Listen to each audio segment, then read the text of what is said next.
The first time Ethan saw his twin brother in 4 years, Liam was kneeling naked on a concrete floor, with a dog chain around his ankle, staring at sunlight like he'd forgotten what it looked like. The shed smelled like rust, bleach, and human sweat baked into timber through endless Australian summers.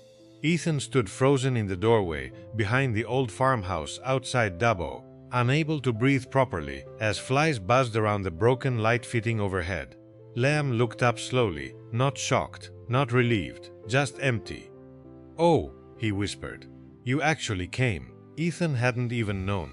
Liam was alive until 2 nights earlier, when a drunk bloke at a pub in Orange mentioned hearing old man Graham Turner screaming at someone behind his property every night for years. Ethan almost ignored it. People in the country talked rubbish after too many beers. But then the bloke mentioned the name Liam Mercer, and Ethan's stomach dropped straight through the floor, because Liam hadn't vanished willingly. Not after their last phone call. Ethan stepped inside carefully. "Jesus Christ!" Liam flinched at the sound of his voice. Even that small reaction felt wrong. The Liam Ethan remembered used to be loud, cocky, impossible to shut up. Now he looked like a man who apologized for existing. His beard hung uneven across a gaunt face.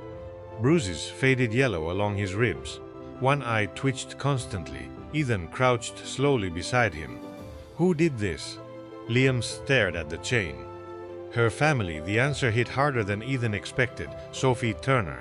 The woman Liam married 5 years earlier after knowing her 6 months. The woman Ethan warned him about from the start. She told everyone I hit her, Liam said quietly. Her dad locked me in here after the court thing. Said nobody would look for me if everyone already thought I was a violent psycho.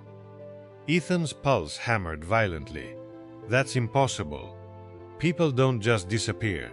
They do out here. Silence filled the shed. Outside, somewhere beyond the paddocks, magpies warbled through the afternoon heat. Ethan swallowed hard. Why didn't you escape?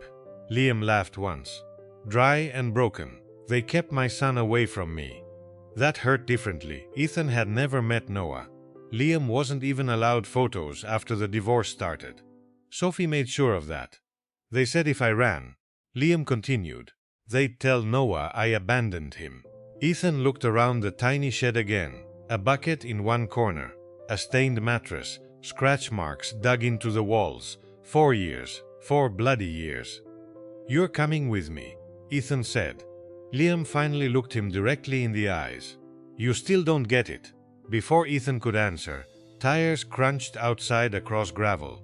Both brothers froze. A car door slammed. Liam's face drained instantly of color. That's Sophie. Ethan stood fast. Good. No. Liam grabbed his wrist suddenly, panicked. Listen to me carefully. She can't know you found me. What are you talking about? She's unstable now. Worse than before. If she thinks I spoke. The farmhouse screen door banged outside. Footsteps approached. Liam's breathing turned shallow and terrified. Ethan stared at his brother properly for the first time then. Not just the bruises, not just the weight loss, the fear, real fear. She'll kill you, Liam whispered. The shed handle rattled. Without thinking, Ethan unlocked the chain from Liam's ankle, using the key hanging nearby. Go, he hissed. Liam blinked. What?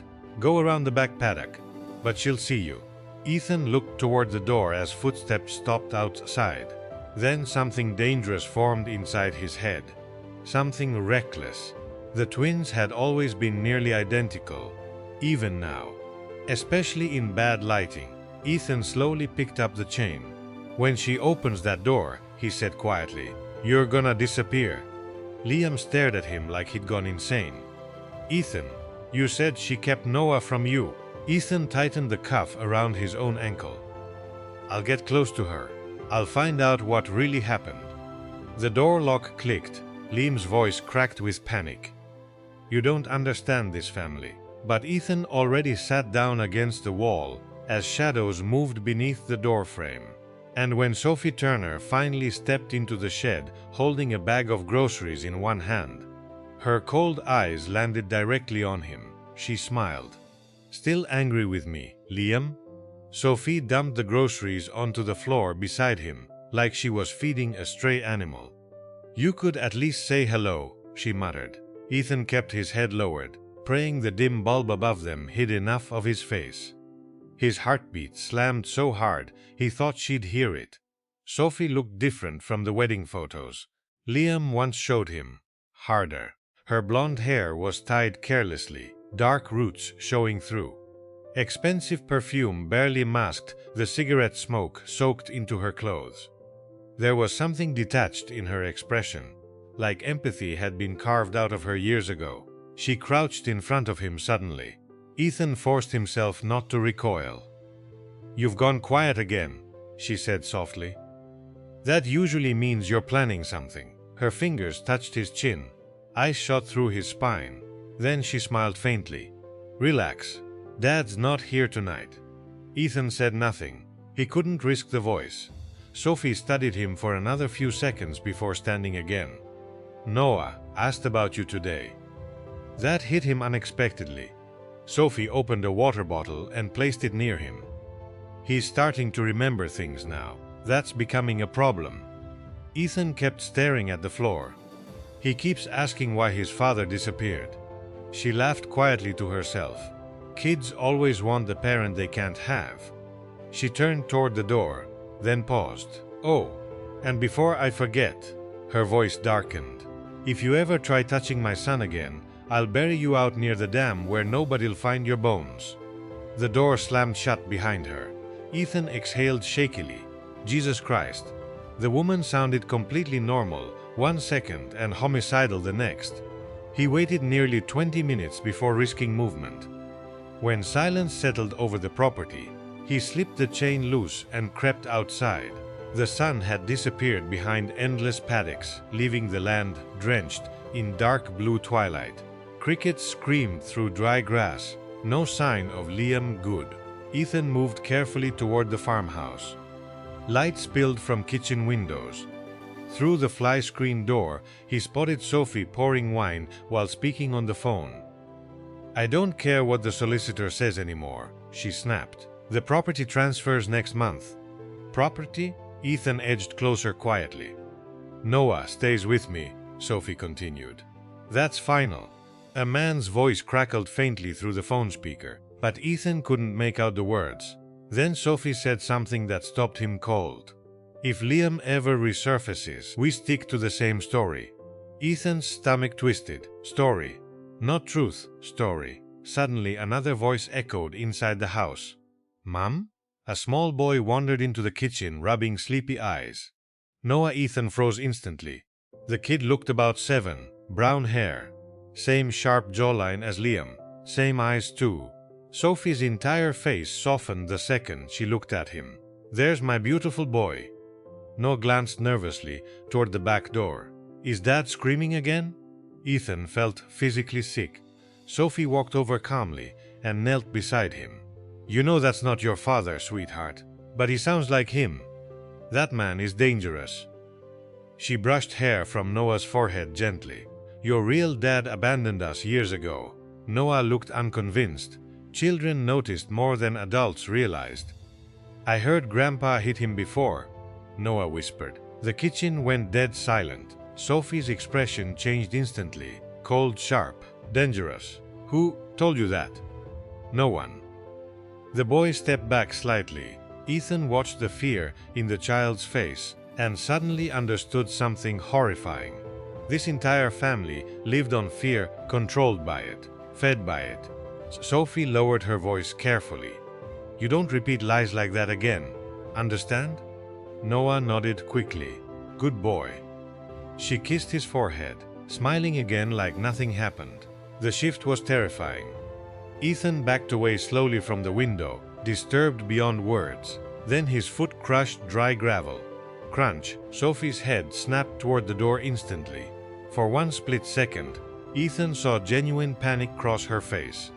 She shoved Noah behind her. "Who's there?" Ethan bolted sideways behind the water tank as the back door burst open. "Liam?" Sophie shouted into the darkness. A shotgun clicked. Ethan's blood ran cold. Not Sophie, her father.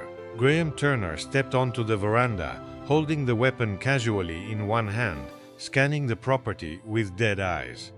And then Ethan realized the old man wasn't looking for an escaped prisoner. He was looking for someone to kill.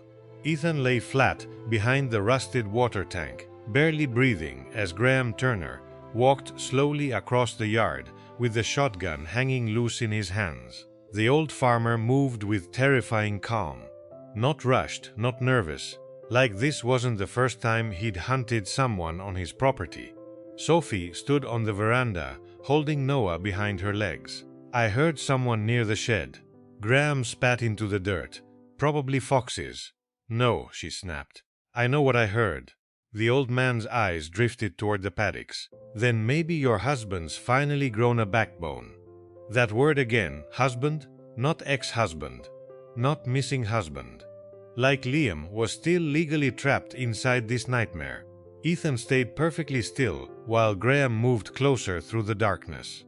Boots crunching slowly across gravel. Barrel sweeping side to side. Then Noah's small voice carried through the cold night air. "I want to see him." Sophie turned instantly. "No. But what if he's hurt? You stay inside.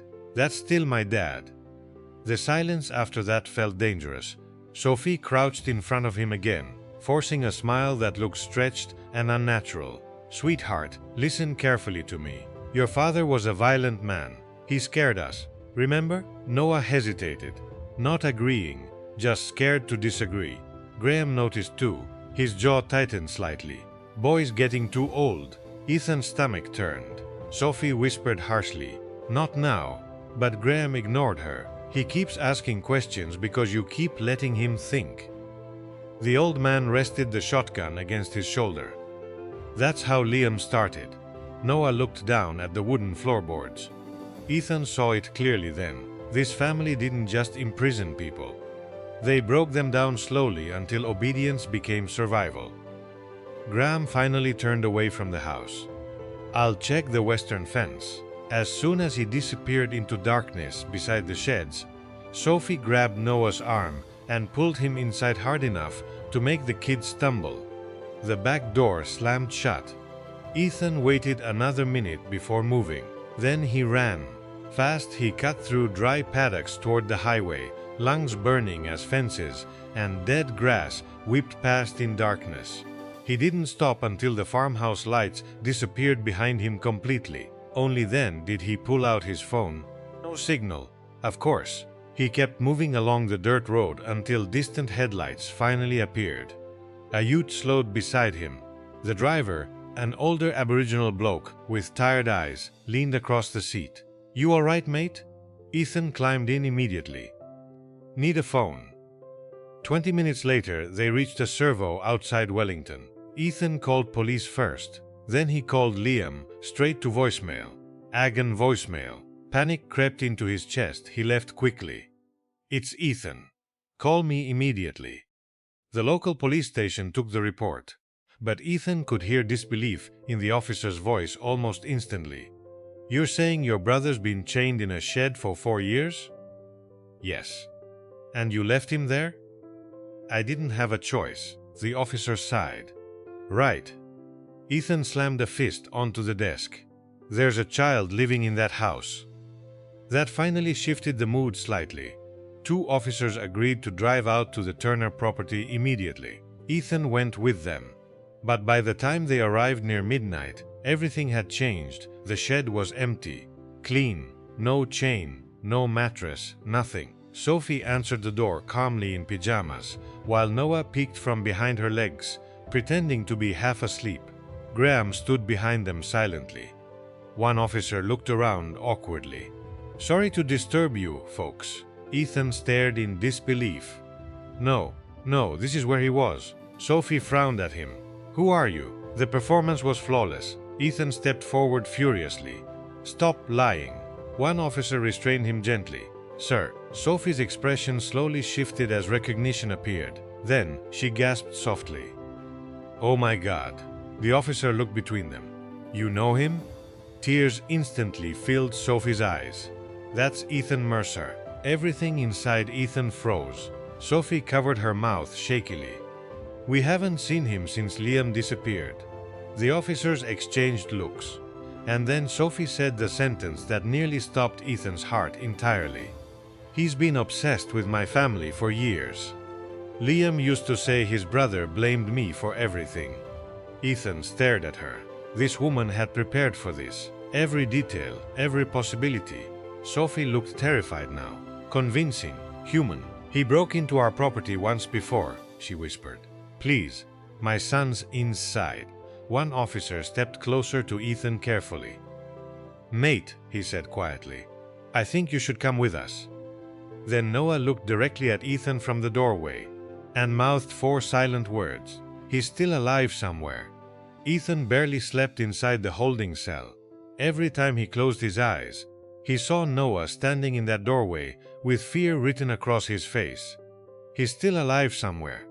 Not was. Is at sunrise. A detective from Dubbo finally arrived to question him. Detective Claire Bennett looked exhausted, mid-40s, sharp-eyed, the kind of woman who trusted evidence more than emotion. Unfortunately, Ethan had neither. She sat opposite him with a coffee in one hand. Your story's falling apart pretty quickly. It's true. You trespassed onto private property in the middle of the night. She flipped through paperwork. The Turners have records showing your brother struggled with addiction before disappearing. That's bullshit. They also have signed court documents from Sophie alleging domestic violence. Ethan leaned forward. You actually believe her? Claire held his stare calmly. I believe frightened people can sound convincing. That sentence lingered in the air longer than she intended, because somewhere deep down, Ethan realized she wasn't fully convinced either. He lowered his voice. Talk to the kid. Claire hesitated. Children repeat what adults tell them, she said. Noah tried warning me. The detective studied him carefully for several seconds. Why would your brother never contact police? Ethan thought about Liam's terrified face inside the shed. They broke him. Claire eventually stood. You're free to go, but stay away from the Turner property. Outside the station, Ethan immediately checked his phone again. Still nothing from Liam. Then he noticed a folded piece of paper shoved beneath his Utes windscreen. Meet alone. Noon. Old rail bridge near Gulma Road. No name, no explanation. But Ethan already knew. He drove there anyway. The abandoned rail bridge sat isolated beyond dry bushland and cracked dirt tracks. Heat shimmered across the metal rails as Ethan climbed out cautiously. Liam? No answer. Then movement appeared beneath the bridge. Not Liam, Noah. The boy stepped out nervously, wearing his school uniform and carrying a backpack almost bigger than him. Ethan rushed toward him. Jesus Christ, mate. What are you doing here? Noah looked terrified. Mom can't know. Where's your dad? The kid swallowed hard. Grandpa moved him. Ethan's pulse spiked. Where? I don't know exactly. But I heard them talking.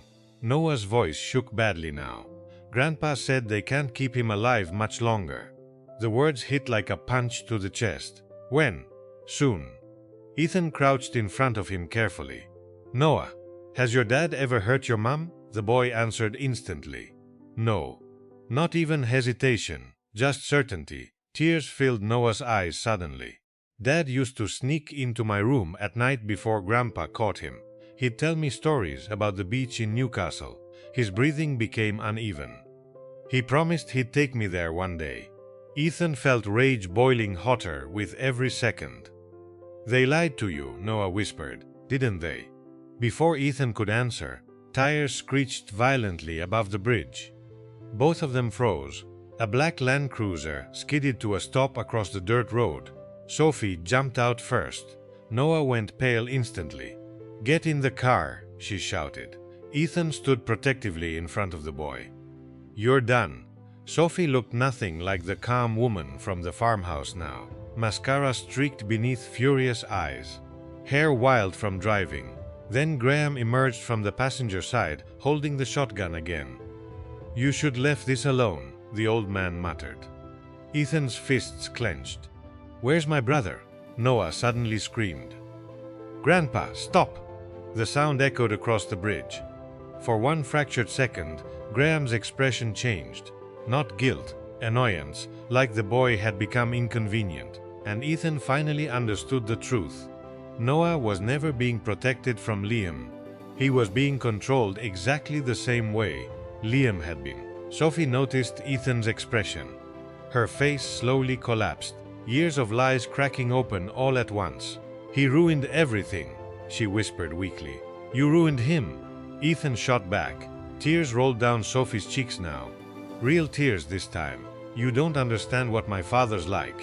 Graham turned toward her sharply. "Enough." But Sophie kept talking, voice trembling. "He said Liam would take Noah away from me." She looked at Ethan desperately. "He said nobody would believe us unless we stayed consistent." Ethan stared at her in disbelief, not innocent, not forced. Just weak enough to let evil happen. Graham raised the shotgun slightly, and Noah suddenly stepped in front of Ethan. The old man froze. The boy's tiny voice cracked through the silence. "If you kill him, I'll tell everyone what you did to Dad." For the first time since Ethan arrived at the Turner property, Graham looked uncertain, not scared, just calculating, like he was finally realizing the lies had grown too large to control. The shotgun remained pointed forward, but Noah didn't move. The boy stood trembling beneath the brutal afternoon heat, tears running down his face while staring directly at his grandfather. "You won't shoot me," Noah whispered. Sophie panicked instantly. "Noah, move away from him." "No." Her expression shattered completely. Everything she'd built around herself was collapsing in real time. The fake stories, the court lies, the frightened wife performance. All of it. Graham stepped forward slowly. "Boy, you said Dad was dangerous," Noah cried. "But you're the one everyone's scared of." Silence swallowed the bridge. Even the wind seemed to stop. Ethan carefully moved beside Noah without taking his eyes off the shotgun. "Where is Liam?" Graham's jaw flexed once. Then Sophie broke. "He's at the shearing cabins near Trangie," she blurted out suddenly. "Dad moved him yesterday." Graham turned toward her with pure hatred. "You stupid girl." Sophie backed away crying. "I can't do this anymore." And that's when Graham raised the shotgun properly. Not at Ethan, at Sophie. Noah screamed. Ethan lunged instantly. The blast exploded across the bridge, deafening and violent. Metal echoed everywhere as Ethan slammed into Graham's chest. The old man crashed backward against the railing, still clutching the weapon, while they fought brutally across the dirt. Graham was stronger than he looked. Years of farm work, years of violence. The shotgun smashed against Ethan's ribs hard enough to steal his breath. Then Graham grabbed his throat with terrifying force. "You should stayed gone," he hissed. Ethan saw genuine murder in the man's eyes. Not rage, not panic. Experience, like he'd imagined this moment before. Then another sound cracked through the air. Not a gunshot, a car horn.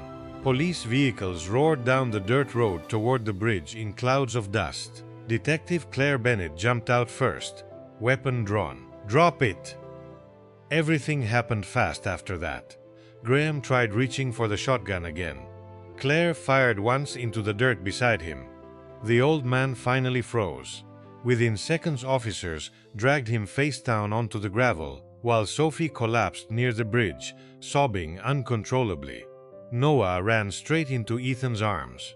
And for the first time in 4 years, someone in that family finally chose the truth over fear. 3 hours later, police found Liam exactly where Sophie said, locked beneath an abandoned shearing cabin 20 kilometers outside Trangie. Alive, barely. When Ethan walked into the hospital room that night, Liam looked worse than before somehow. Thinner, hollowed out, but conscious. The brothers stared at each other silently for a long moment. Then Liam laughed weakly through cracked lips. "You always were the stupid twin." Ethan finally smiled for the first time in days. "Yeah." Tears filled Liam's eyes as Noah stepped slowly into the room behind Ethan. For a second, the boy froze nervously beside the hospital bed. Then Liam reached out a shaking hand. Noah grabbed it immediately, and Liam broke apart crying. Not loud, not dramatic, just years of pain leaving his body all at once. 6 months later, Graham Turner died in prison from a stroke before trial ever began. Sophie took a plea deal after confessing everything. The false reports, the isolation, the cover-ups, the years she spent convincing herself fear was loyalty. But the damage never really disappeared. Some things don't heal cleanly. Liam still woke screaming some nights. Noah still flinched whenever adults raised their voices. And Ethan still caught himself checking locks twice before bed.